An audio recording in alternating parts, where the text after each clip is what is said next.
Acá el saludo es un poco diferente a nuestros países. En Colombia, cuando te encuentras con un amigo, le dices, ¿qué hubo, parce? En Venezuela, ¿qué más, chamo? Y en México, ¿qué ondas, güey? Aquí en Montreal se puede utilizar el WhatsApp de una manera muy casual, pero si estás con gente que no conoces es diferente. Háblate con Brenda, la profesora, para que te explique los Icebreakers. Y en el futuro, cuando alguien te pregunta, Hi, how are you? No te extiendas literalmente contando tu vida. Con un simple Fine, thank you and you es suficiente. Ya con el tiempo te darás cuenta cuando la gente tiene tiempo para conversar por más de 30 segundos.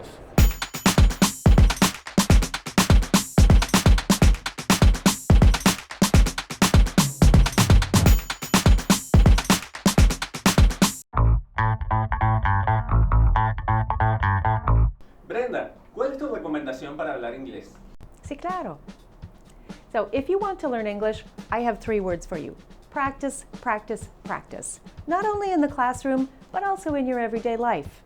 Don't be afraid to talk to people. Most people are happy to make a connection, so take every opportunity to talk to people on the street, at the store, in the bank, in a coffee shop. We call this small talk.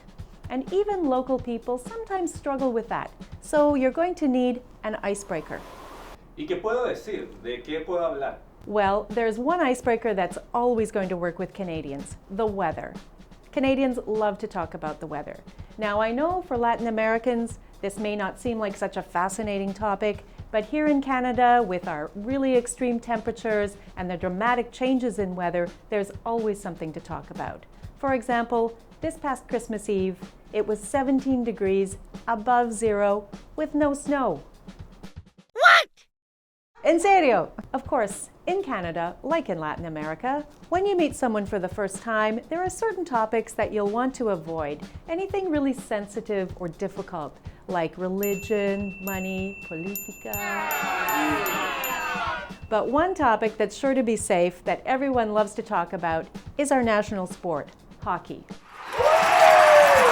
Montrealers live for hockey, and they love the Montreal Canadiens, their favorite team, even when they've had a really terrible season. Brenda, ¿qué más nos puedes decir sobre aprender inglés? Bueno, con mucho gusto. So I'll start by repeating myself to say, don't be afraid to talk to people. But also, don't be afraid to make mistakes. I can guarantee you that nobody ever learned a language without making lots of mistakes. Tell me about it. But that's okay, because that's the process. You speak, you practice, you make a mistake, and then you improve, you listen, you read, you learn more language, you practice, you make different mistakes, but you keep practicing and improving.